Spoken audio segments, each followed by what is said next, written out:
The broadcast is now starting. All attendees are in listen-only mode. Hello, this is Mark Kovich. I'm a business development leader at IBM. I'm part of the IBM Internet of Things Connected Products Organization, and thank you for joining our webinar today on cybersecurity and model-based systems engineering. Today, our presenter is Dr. Bruce Douglas, Chief Evangelist at IBM. First, I'd like to mention before we start, I'd like to invite you to our Agile Engineering Expo in Washington, D.C. on October 15th, 16th, and 17th. This event will deliver in-depth technical content targeted at architects, developers, testers, integrators, and managers by offering lectures and hands-on labs to expand your knowledge and expertise on the latest technologies, trends, tips, and techniques relating to this webinar. I'll be posting the registration link in the chat window of your GoToWebinar control panel there. So please look for that and copy and paste it into your web browser. The registration link will also provide you more details as far as the venue and the agenda, so we invite you to attend. Also, I'd like to mention before we get started here that this webinar is being recorded. You're in listen mode only. We'll have a question and answer session at the end of Bruce's presentation, so I'd like to point out the question portion of the control panel to you, that little triangle that says questions. Just expand on that. After you push on it, a dialog box will come up and you can submit questions that'll come to me directly. I'll go ahead and read the questions to Bruce at the end of his presentations. I reply to everyone who does ask a question, so you'll know when your question is coming up, so you can pay attention to the answer. If you're interested in getting the presentations being utilized today, you'll find it in the handout section of the GoToWebinar control panel. Just click on that little triangle that says handouts, and you can see a download button that allows you to download the presentation in a PDF format so you can archive it. Also, it has Bruce's website on there that will indicate other things indicated to this subject matter. So feel free to utilize that. And if you have difficulty with the download, you can always reply to my automated email I send to all registrants. I'll be happy to reply back to you, attach the presentation, or answer any further questions, or put you in direct contact with Bruce. So feel free to reply to that email if you'd like. Also, what I'm going to be doing is I'm going to be copying and pasting the archive link in the chat window that has all the webinars that we do. At one central location. You can go ahead and view the recordings as many times as you'd like, and also the presentations are available at that link, so feel free to utilize that. So with that said, we're going to get started. Feel free to ask as many questions as you'd like, and I'd like to introduce you to Dr. Bruce Douglas. So Bruce, take it away. Well, thanks, Mark. First of all, let me say that about the Agile Engineering Summit, I will be at that summit giving one of the keynotes and some other technical talks as well. So I hope to see you all there. So this talk is going to be about the intersection of cyber physical security and model-based system engineering.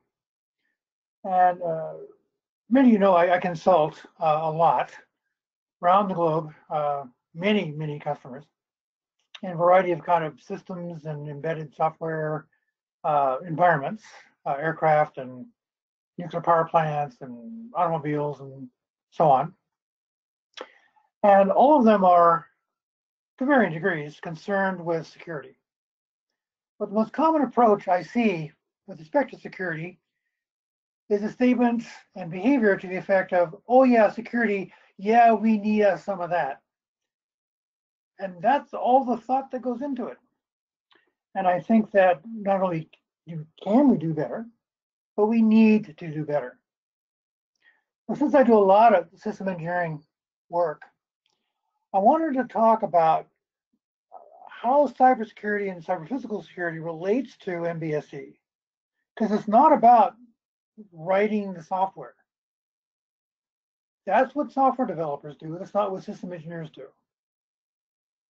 This MBSE is really about understanding what are the security needs, doing an analysis of the needs, the threats, the vulnerabilities, and so on, and then writing the requirements for levels of security.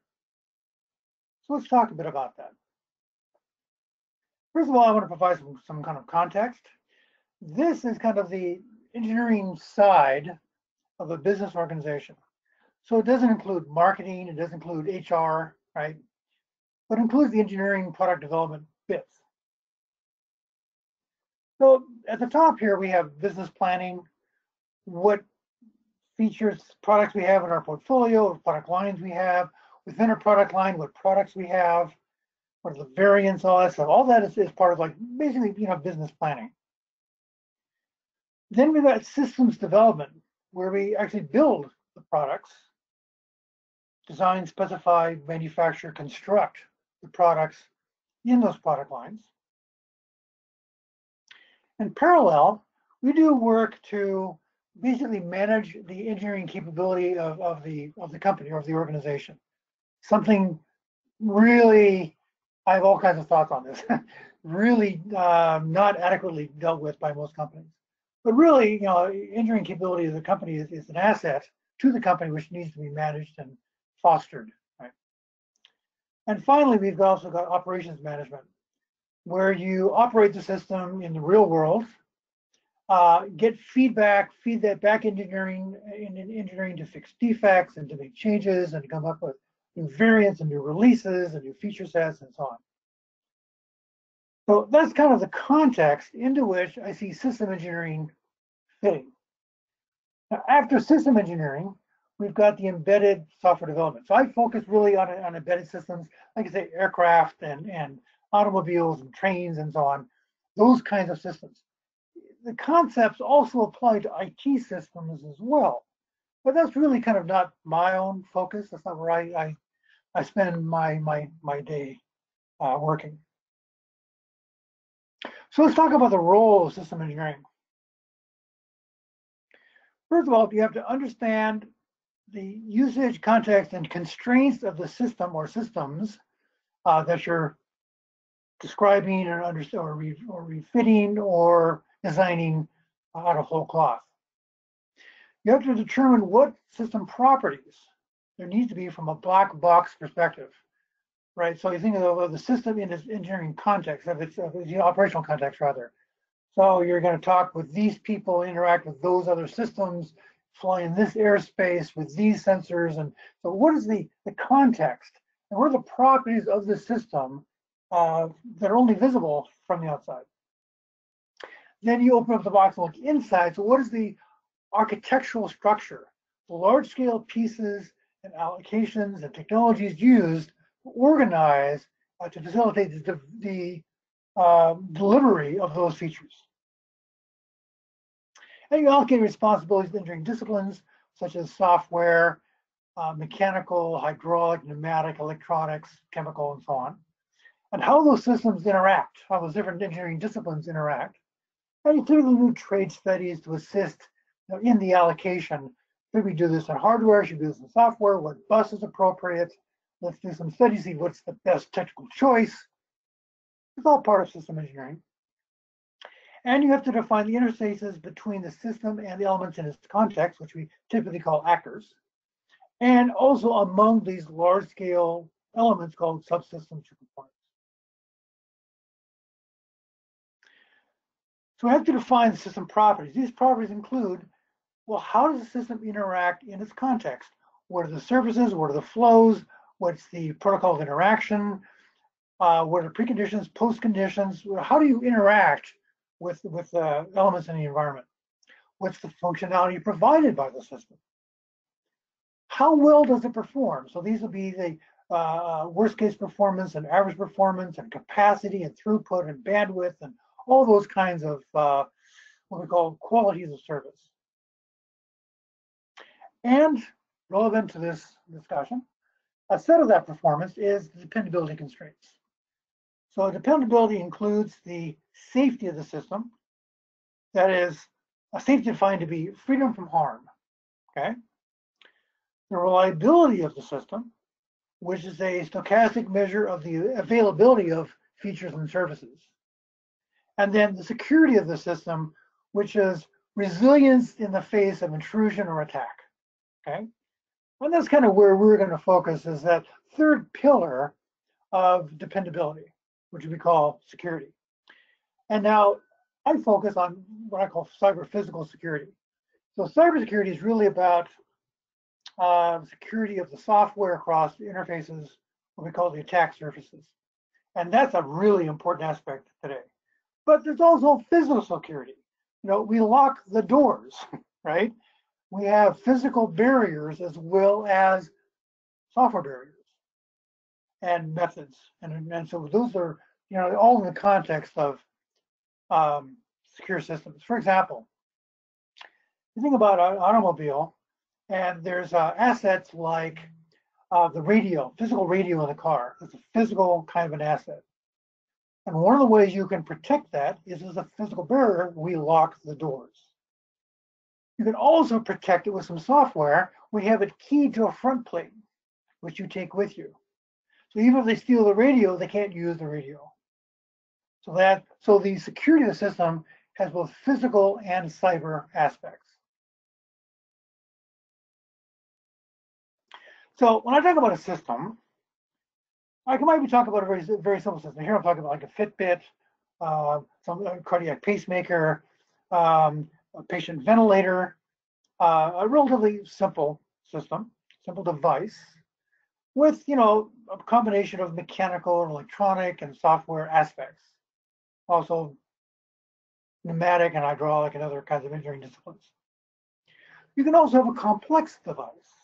In this case, we're showing a car engine, but it'd be a complex device like an anesthesia workstation, which includes patient ventilation, so a ventilator, a vaporizer for vaporizing drugs like halothane, enflurane, Zuprane, a breathing system to deliver and mix gases through the breathing manifold, a gas scavenging system. All those work together to form a more complex device.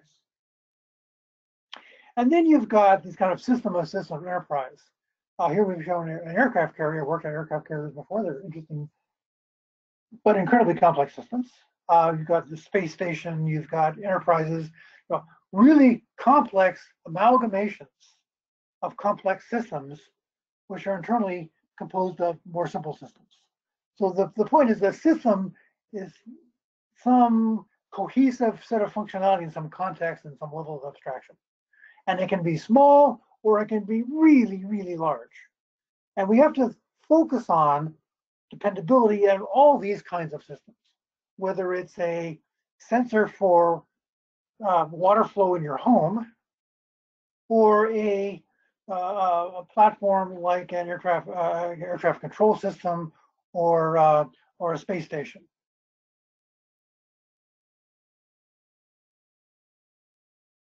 We can model these with languages like UML and SysML. SysML specifically designed, and one of the authors of SysML. We designed it to address the concerns of system engineering. And also there are enterprise architecture frameworks like DODAF and MODAF. And lately the kind of the new version, new kid on the block, is UAF, Unified Architecture Framework, where we have a bunch of kind of subject domains. These are the rows of this matrix. And then we've got different kind of viewpoints, views, which are the columns in this matrix. And each one of these has one or more diagrams or tables defined within it. So I'm writing right now the Rhapsody UAF profile. I will be having a beta 1 version of the profile. It'll be out next. It's written. I'm just doing user documentation now. It'll be out on my website next week sometime. If people want to download it and play with it, be available for free and for comments. But there are going to be 3 betas is the plan, and this is just beta 1, so not everything defined this matrix is in that first beta. But anyway, the point is that there are ways of reasoning about different aspects, and one highlighted here on the slide is there's a whole domain of security, which is called out, where we've got different viewpoints and processes and ways of managing that, and we'll be talking about ways to model those that are not exactly in UAF, but can be used to supplement UAF with analysis approaches, so that you can populate security-related metadata in your models. So IoT is a big hot thing these days. IBM is big into IoT, lots of companies are. So I want to talk about kind of an archetypal architecture for the Internet of Things enterprise. Down at the bottom, which is kind of where I frankly spent a lot of my life, is kind of the device level. So we've got sensors and actuators and devices that use those sensors and actuators. And we see things like cars and robots and smartwatches and cell phones and aircraft. And so that's quite a range of size and complexity. But those are all kind of at the bottom tier of this IoT. Then we've got gateways and smart edge nodes that can communicate up to cloud infrastructures. So for deployment of services in containers and for management of massive amounts of data, onto which we layer analytics. So we do things like predictive maintenance or planning and for large scale enterprise. And then we've got access to that data through web portals and dashboards and so on. So this is, I think, of the kind of archetypal architecture for an IoT enterprise. From a security perspective, each of these kind of areas it has facets which are exposed in what we call the security field. And anytime you have an interface across one of these barriers, you've got an attack, what's called an attack surface. These in cyber security are going to be software interfaces, but in cyber physical security, they can be physical interfaces as well.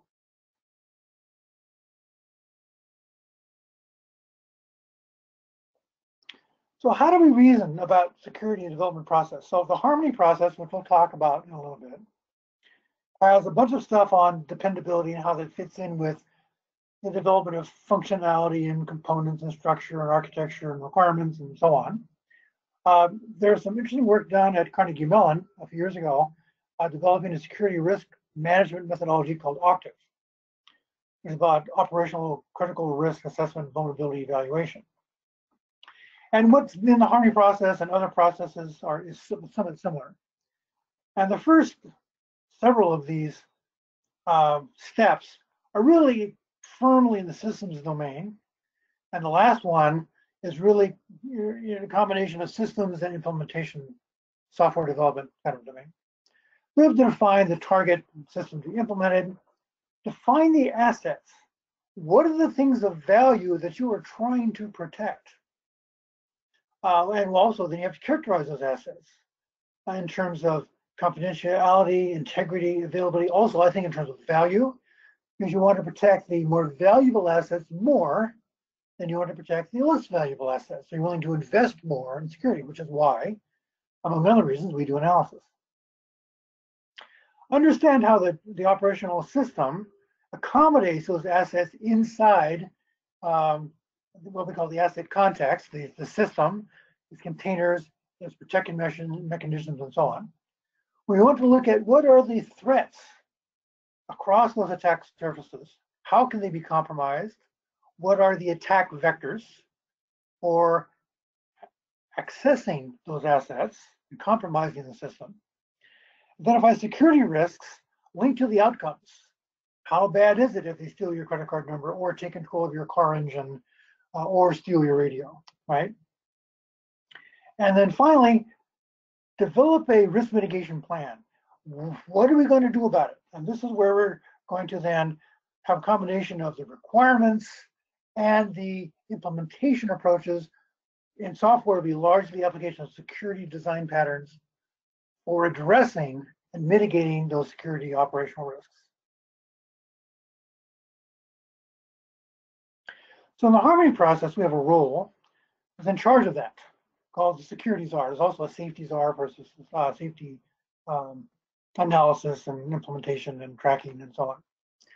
So the safety czar, or excuse me, the security czar, oversees analysis and threat modeling, which we'll talk about here, the development and management of security requirements.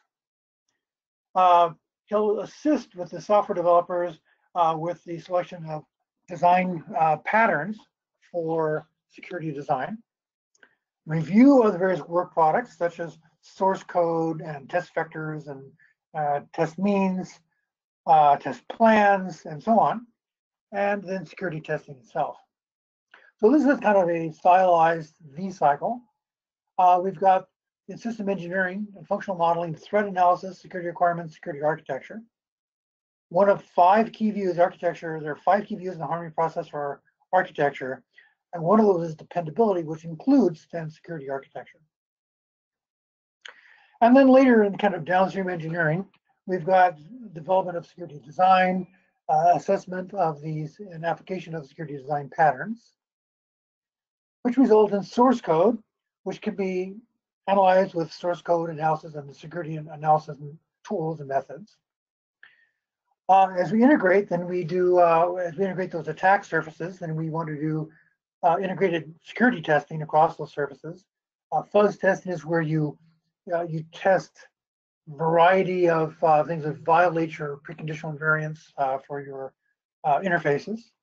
And then we have security V&V as a part of the V&V verification validation testing. We're going to focus on system engineering MBSE roles. So this is where we're going to focus on the threat analysis, security requirements, and security architecture.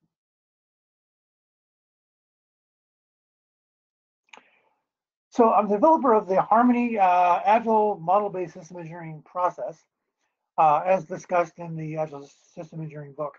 And this is then a detail of that upper left-hand corner of the V of system engineering. In a non-agile, more traditional process, this loop is done once.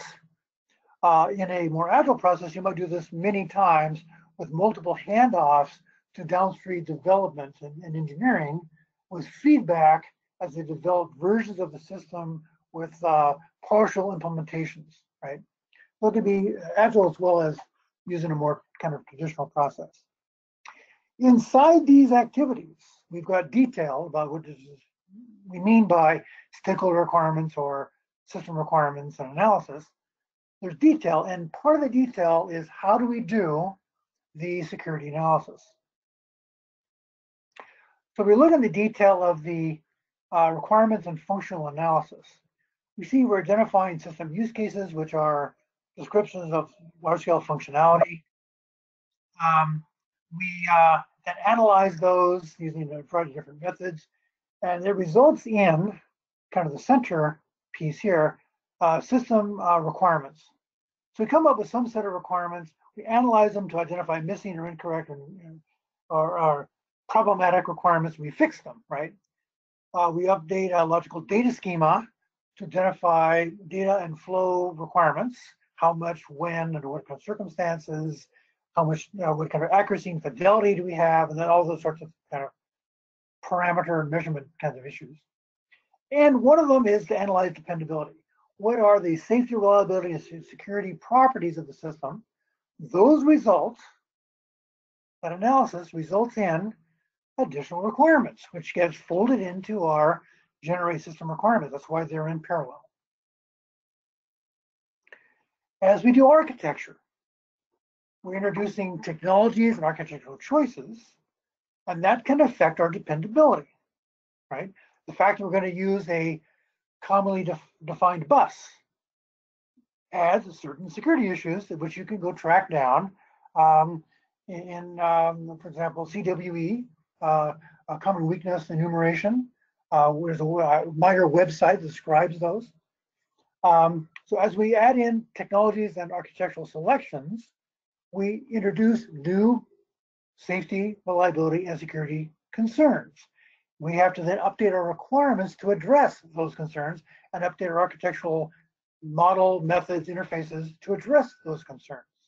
So dependability and security is not something you think about once, often at the end of the process. Oh yeah, we should test for security, but all the way through, from early analysis and threat modeling through requirements definition, through architecture selection, through implementation. Security is something you do all the way through.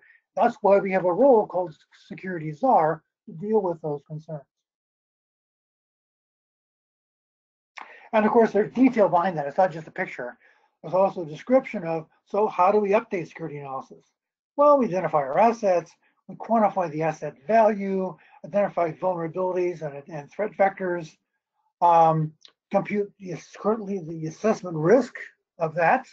A risk being a combination of the severity of penetration, successful attack, as well as the likelihood of that, right? And in fact, it's the product of two values. That's how you determine risk. And then we specify countermeasures. So what do we do about it? Well, we add a lock, we add a secure router, we add a parallel network, we add a firewall, we do something about it. We encrypt the data internally. And those are all about the application of the design patterns. And we specify security requirements, and then we compute the controlled security risk. So once we add in our security measures, what is the resulting risk? And if it's acceptable, we go on, otherwise we add more measures. There's an interesting article done a few years ago on the attack surfaces of an automobile, from the telematic system, the keyless entry system, the anti-threat system, to the tire pressure management system. Very interesting article. I recommend you read it if you're interested. How you can penetrate the systems. And the conclusion of this paper is basically all of these allow you to compromise your car. And once you're inside the car, you can pretty much do anything you want. Once you're on that internal CAN bus, you can control the engine, you can turn off braking, you can do whatever you want. That's a concern, right? So anyway, it's a very interesting paper to read. And there are more recent presentations at like Black Hat and other security conferences. So to deal with this, I developed a security analysis profile. So I developed earlier a safety analysis, reliability analysis profile. So you can do fault tree analysis and safety causality analysis and so on in UML, in UML SysML models. And then I developed a separate security analysis profile so you can do threat and attack modeling. And now I've merged those two together to form what we call the dependability profile. So the purpose is to enable the analysis of assets, security needs, vulnerability attacks, countermeasures, and so on, and link into requirements, architecture, and design elements inside your models, okay? And so it applies not only to software, but to cyber physical systems. It's currently available for download. If you got Rhapsody, you can head off to my my website here and download it. It's in the models area. Feel free to download it. And basically, here it's implemented in the Rhapsody tool, but it's the purpose to support reasoning about security. So we know what requirements we need. Are they adequate?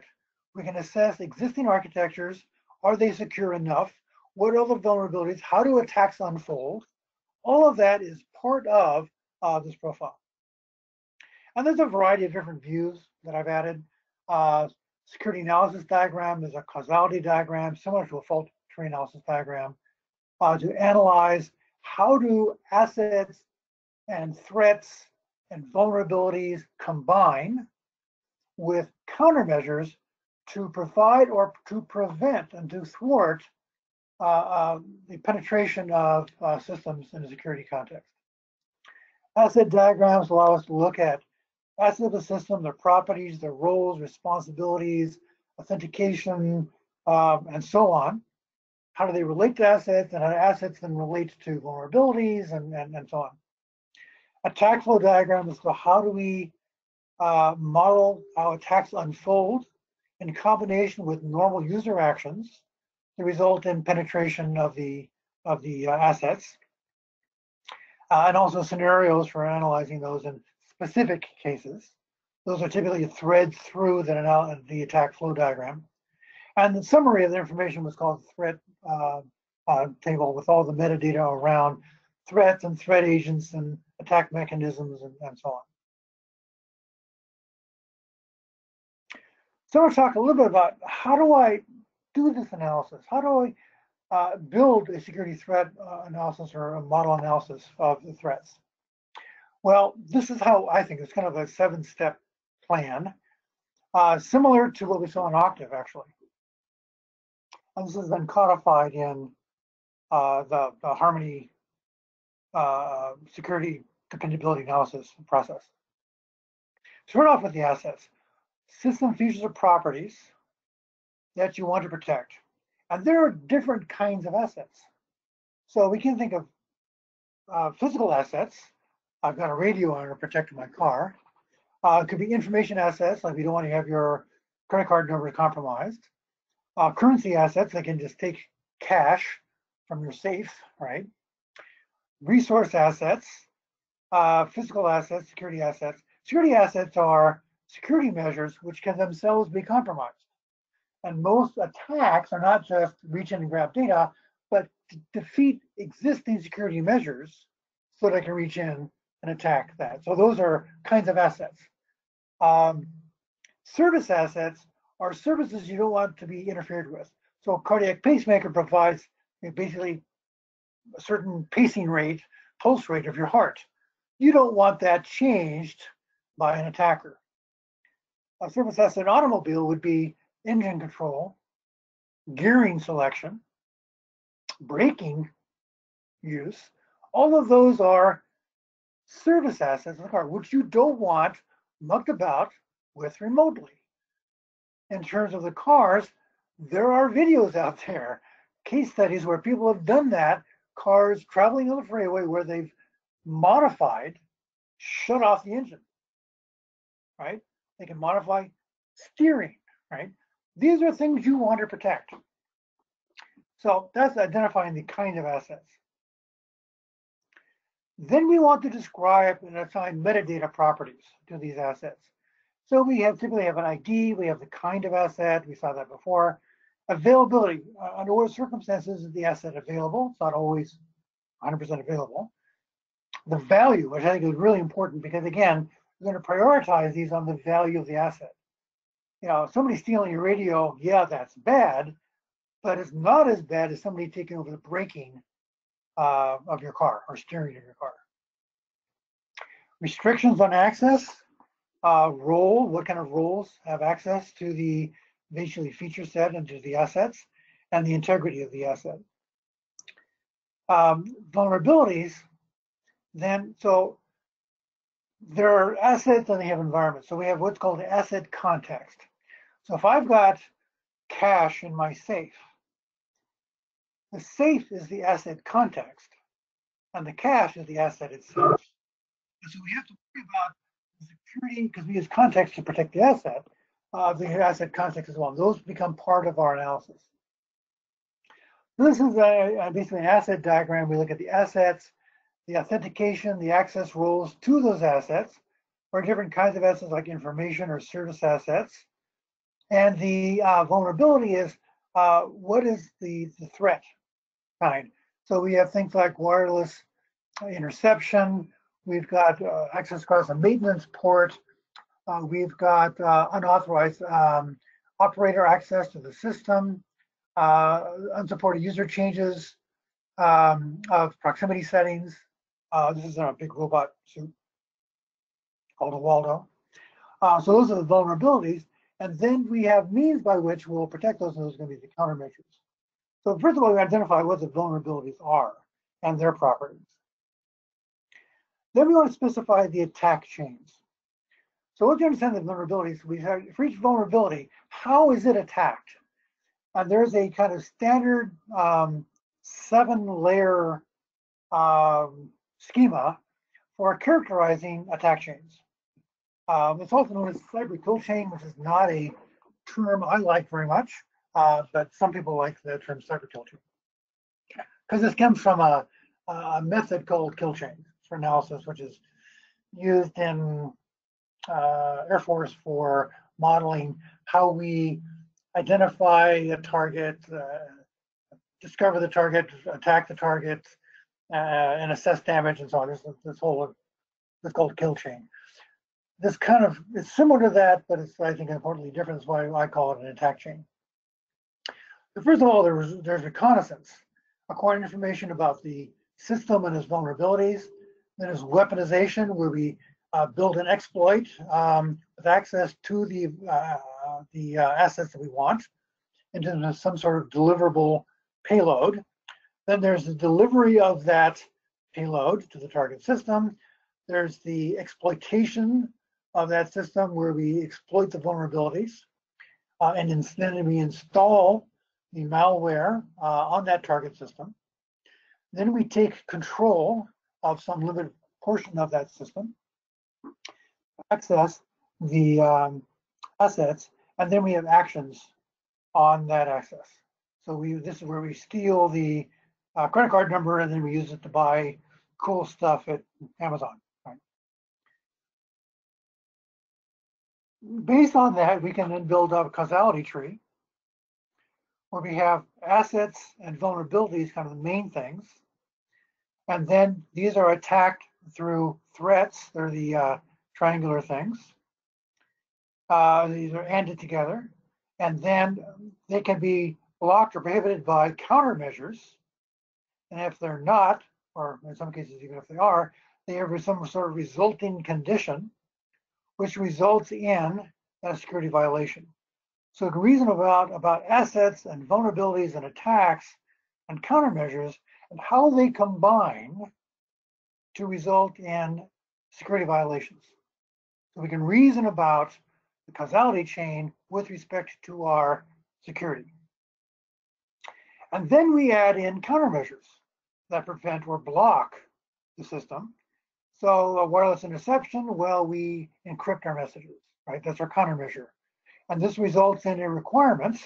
We have traced a requirement here, encrypt that. So that becomes a requirement then on the system developer implementers. You have to build in encryption into your wireless communications. Let's look at a little example. So this is an automobile remote control application for your cell phone. Okay? So you've got this app access to vehicle features, and this app can be downloaded to your phone, and you can pair it with multiple cars, although you can only access one car at a time. Only one car is active. From the app, you can access these features from 30 feet away, even if you don't have a 4G network, or you can access it anywhere if you've got a 4G network. And the features include door control. You can unlock or unlock a door. You can open up the trunk and close the trunk. You can also do this with a physical key or a key fob. That's not beyond the control of the app. Window control, you can open or close windows, any movable car window. Engine control, you can start or stop an engine. Also with physical means, other means. You've got car heater controls, you can turn it on or off. Useful for Minnesota folks out there, or what I call the frozen north. Heat and the blower settings, and also the heat and the seat heaters as well. And you can, some of these are accessible only from the car driver control, and others can be accessed from the passenger, so they can control their heat from the, and so you're in the rear passenger seat, you can turn on your seat heater. So you identify these assets: door lock, engine control, heater, seat heater, trunk position, window position as your assets, and you characterize them in terms of asset kind, description, you have an ID, availability, your clearance required, integrity, and value. These tables are predefined in the profile, and you of course find your own. There's nothing to stop you from doing that. And then we build up our vulnerability identification. So here we've got a seat heater, is the asset. We've got roles, the driver and the passenger, different levels of authentication to access features. And we've got vulnerabilities here, such as unauthorized access or access to the non-eagle vehicle. So the eagle vehicle is the vehicle of concern, the vehicle you're in, essentially. Non-eagle vehicle would be other vehicles around. If you're in a car, you don't want to be controlling the doors of a vehicle that's driving by you. That would be bad, right? So you want to protect from non-eagle access. For the assets of engine control, door lock, trunk position, window position, heater, We see the driver has access to those. And there are some vulnerabilities such as spoofing, stealing credentials with a phone attack, stealing credentials with a car attack, stealing credentials with a relay attack, where you take, this is commonly used for key fobs. It's a common attack vector, where they use a relay to enhance the distance. You relay the command to some other system where you can access it. So it looks like the key fob is local, even though it's in the apartment building across the street, because they have a relay attack, and then they can intercept and or use it to unlock your car, as well as just unauthorized access to the car. And then we specify the attack chain. So here's a attack chain for stealing credentials with a phone attack. So we have on the left-hand side kind of the attack thread. We install the monitoring software on the phone, and you sweep out the credentials. Now, for that to be available, you've got to, of course, have it installed, and you've got to have that else path from the decision of the user actions. So user here installs the auto app on the phone. You request pairing. We see that there's control measures, mitigations, that you have to have the key inserted in order to pair. And you've got to navigate, you've got to pair from the car. So you have to navigate to the pairing screen in the car in order to pair. You can't just do this remotely without access to the car.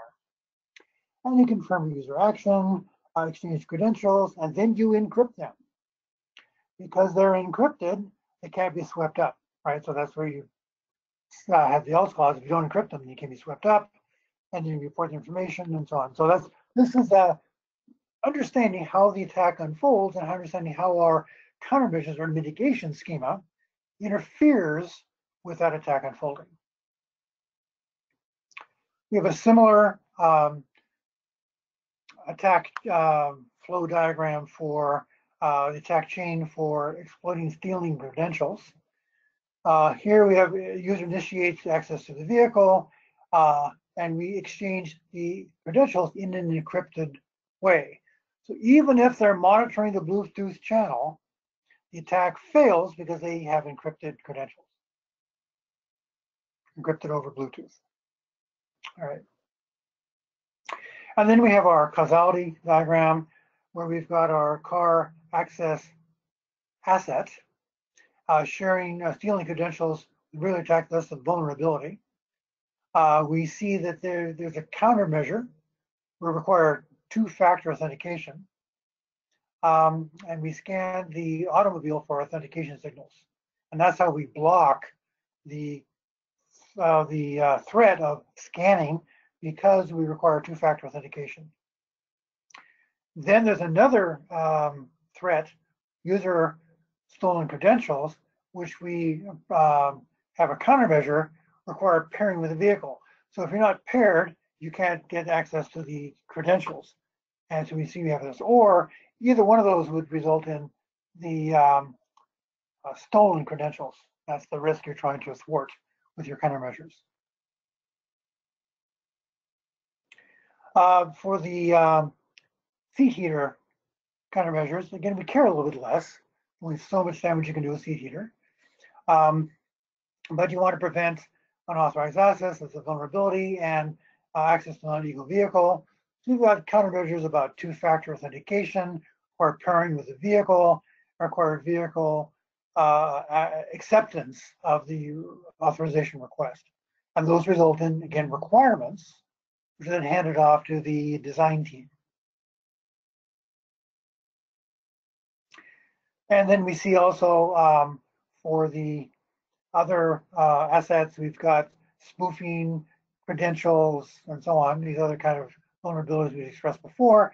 Well, we've got some countermeasures like channel encryption, internal encryption, we store the data encrypted inside the phone, two-factor authentication, pairing with the vehicle, and requiring vehicle authentication, again, resulting in requirements.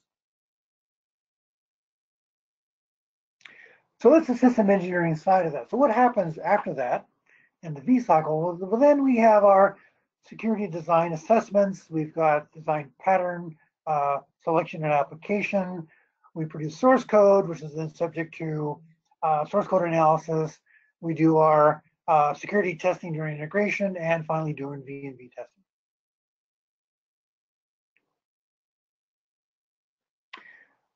So that's what I had to say about this topic. As you can see, here is an image from my website. You can go there. You can download the dependability profile if you want to try this on your own systems and developments. You can use this to analyze existing systems by capturing information, or for new systems that you're trying to decide what features you need to have for security, you can do it there as well. So with that, I would like to hand control back to Mark and see if there are any questions. Thanks, Bruce. Excellent presentation. Attendees, if you'd like to ask a question, please do so. The question panel is completely open right now. Just go to the questions part of your GoToWebinar control panel and submit a question. Bruce, it doesn't look like there's going to be any questions for today's session, so I guess we'll go ahead and wrap it up. Is there anything you'd like to say before we conclude? I think that people are becoming more and more aware that security is a real issue.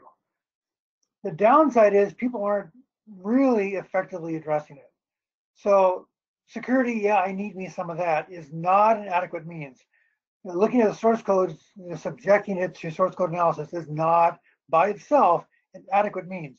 If you want a secure system, you have to design security in. If you want to design it in, you have the requirements that specify the properties that you need to design in.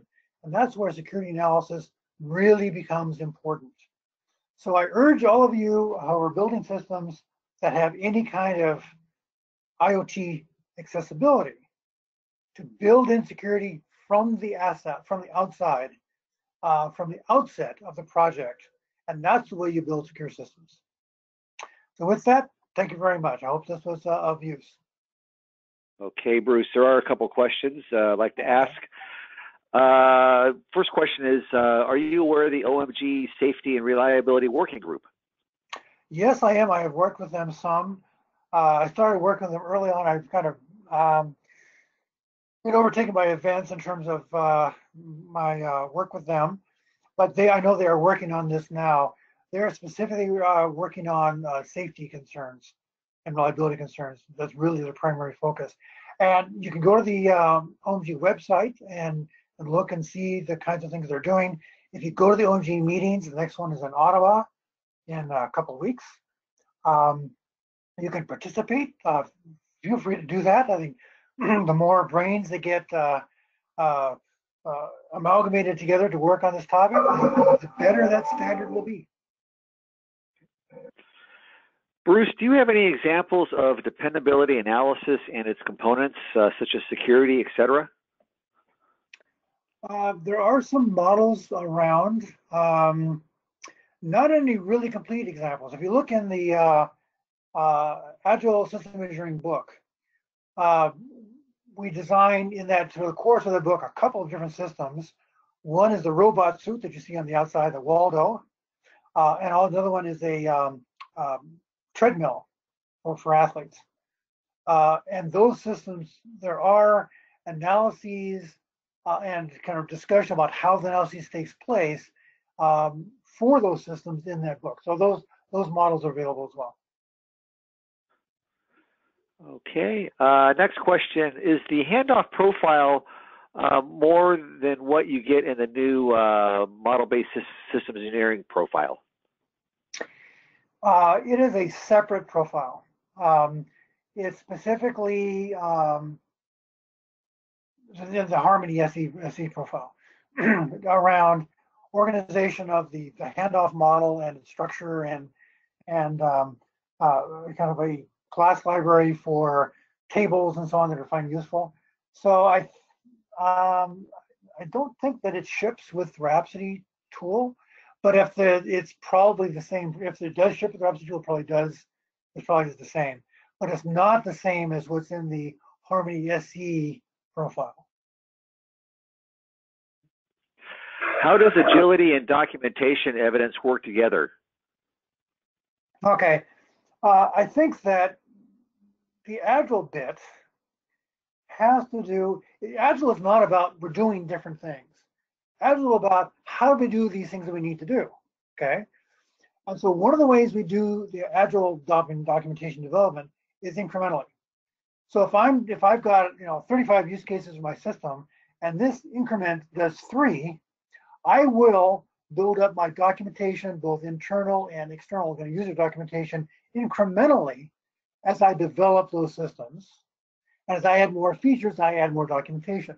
So a big part of that is, when do we do it? We do it incrementally. How do we do it? We do it incrementally. How do we do verification? We do that verification all the time. So the idea that we develop the documentation earlier and incrementally are kind of the key aspects of Agile documentation development. And what about the status of the OMG's threat and risk modeling working group? They're still in the middle of writing up their RFP, last I heard. So RFP, request for proposal, the way the OMG standards works is often as first as an RFI, request for information. Do we need a standard in the first place? Then if they decide, yes, we need a standard about this, there's an RFP process. Where it was written is a standard for what kind of a standard we need. What are the features of the standard? And these are the things that must be addressed by new submission. Then there is a submissions process where teams get together and work on a submission. This is our solution to that RFP. Following that, there's a voting process where one or more is selected, and if more than one is selected, then they're merged together. Then there's a finalization process. After that, there's a release of a standard, okay? So where I believe the safety reliability profile is, it's in development of the RFP. I don't think they're doing the submission against the RFP yet. I think that's right, but it would be, if you go to the OMG website, that would have that detail. Bruce, what components make up the dependability analysis? I'm not sure how to parse the word components there, so I'll take a stab at guessing. So if you look at the dependability profile, there are different kinds of views, such as the kind of asset view, there's the threat attack flow view, there's the scenario view, there's the kind of tabular summary view. All of these views are views of what I call security relevant metadata, where we identify our assets, vulnerabilities, countermeasures, requirements. And so if that's how you mean in terms of components, in terms of aggregate parts, those I think are the primary things. Identification of the assets, the threats, the attacks, the countermeasures, the causality analysis, and the summary of all the information. Those are important views of all of that security relevant metadata. So I hope I answered the question. If not, please ask it again. They said here, dependability profile is composed of security and safety. Okay. So you look about, there are, if you will, kind of sub-profiles. There's 2 sub-profiles. One is the safety analysis, and one is security analysis. Safety analysis is really not just safety, it's also safety and reliability. And the other one is the security analysis.